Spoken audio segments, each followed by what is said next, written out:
Bismillahirrahmanirrahim.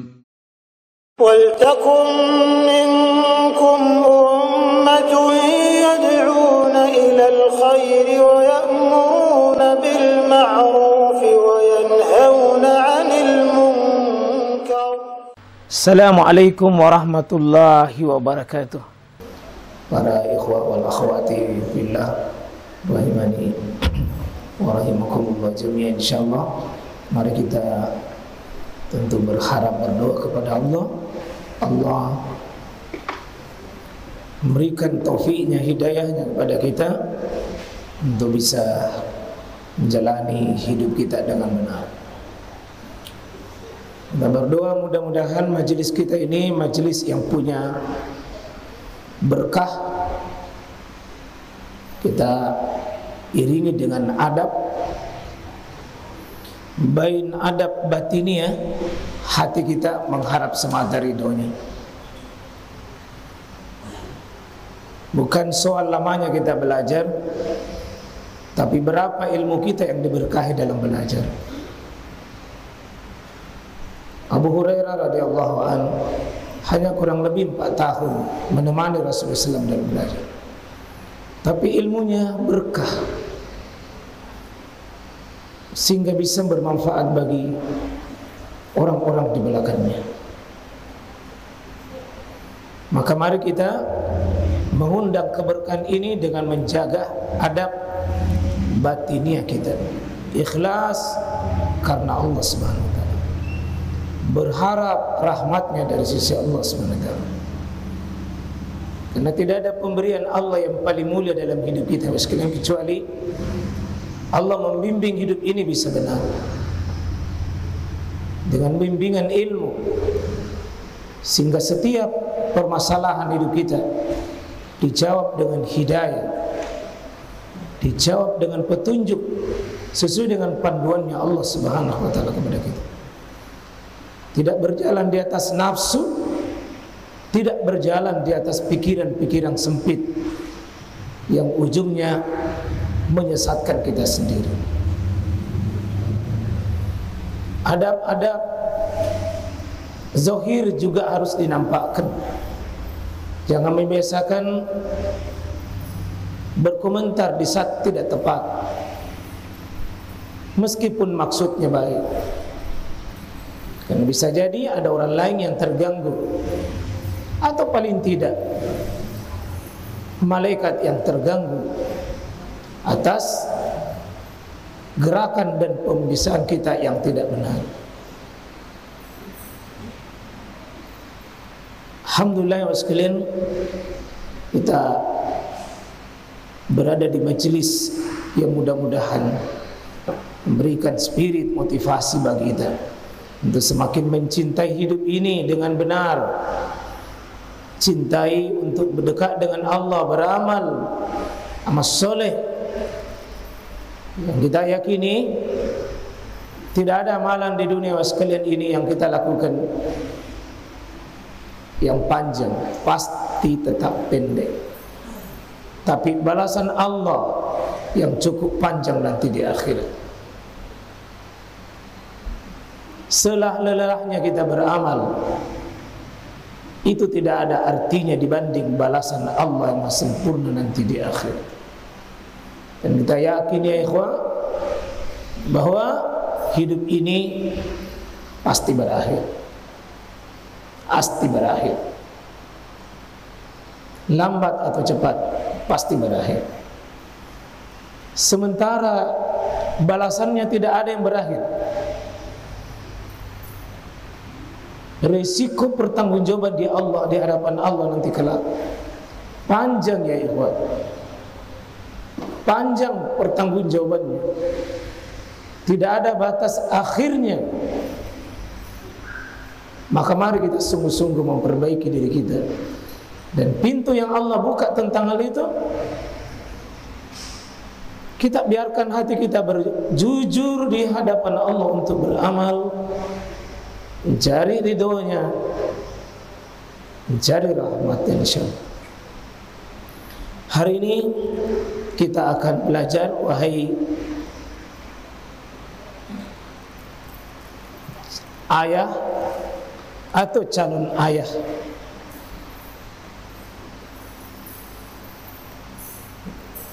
Peserta kita banyak laki-laki hari ini. Kalau bukan bapak, calon bapak. Allah telah bersumpah kepada ayah-ayah yang ada. Allah bersumpah dengan tegas.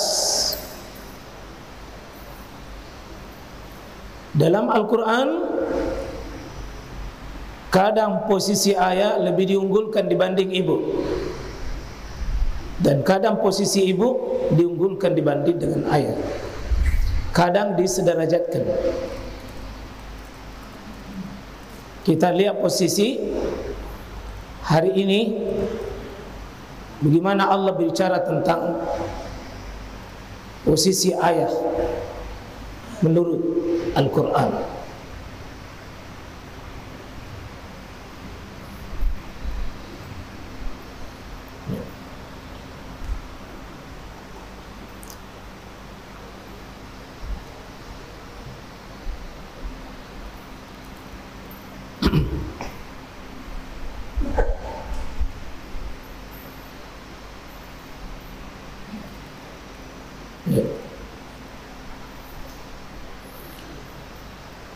Ini surah yang masyhur yang kita hafal. Surah apa ini? Surah Al-Balad. Dua surah dalam Al-Quran yang dimulai bunyi seperti ini. La uqsimu. Di sini la uqsimu bihadzal balad. Surah apa yang lain dimulai dengan la uqsimu? La uqsimu biyaumil qiyamah.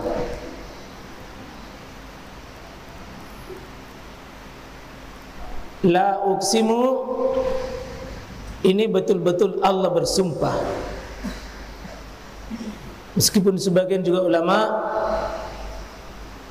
tapi ini dianggap lemah dalam hal ini, bahwa Allah tidak bersumpah.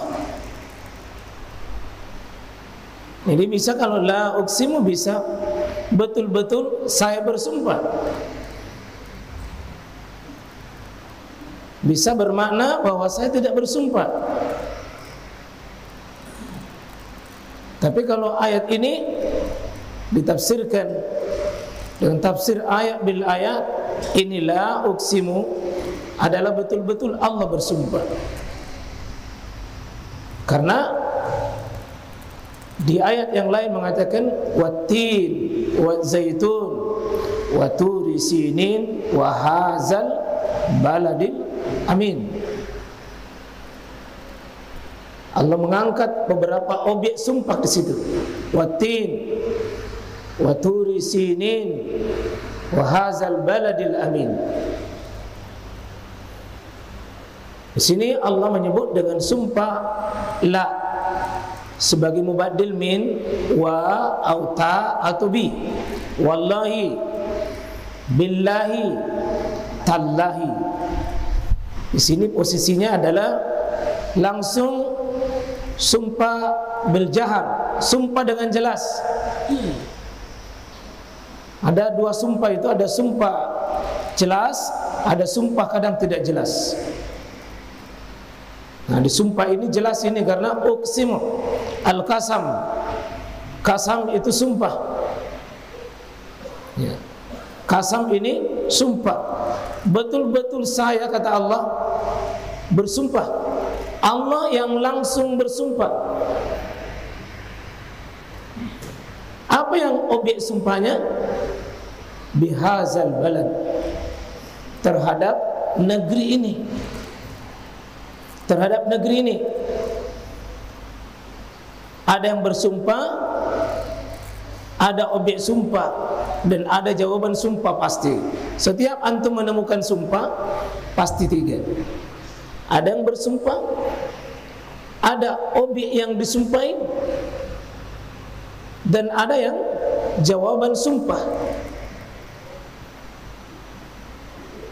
Karena Allah bersumpah pasti punya maksud.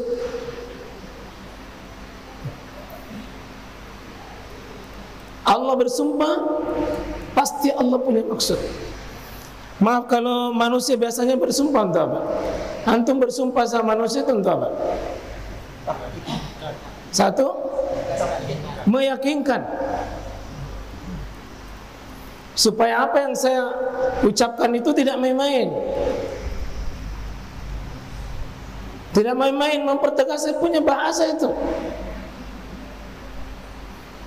Apalagi yang kedua, kenapa kita bersumpah sama makhluk? Satu, kedua,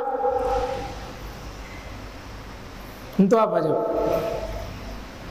Kenapa antum bersumpah? Untuk sesuatu yang penting. Itu biasanya sumpah Allah itu. Maka kalau sumpah itu bukan kalimat biasa, bukan kalimat biasa, kalimat yang paling berbobot, kalimat yang paling tinggi. Kalau Allah bersumpah, ini Allah yang langsung bersumpah. Biasanya yang bersumpah itu bawa ke atas.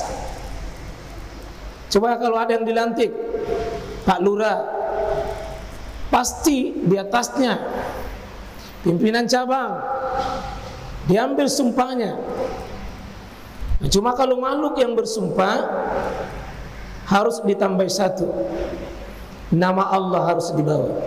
Tidak boleh bersumpah selain nama Allah. Haram, tidak boleh. Tidak boleh bersumpah selain nama Allah subhanahu. Tidak boleh bersumpah kepada makhluk. Sesama makhluk tidak boleh bersumpah, objeknya makhluk. Tidak bisa.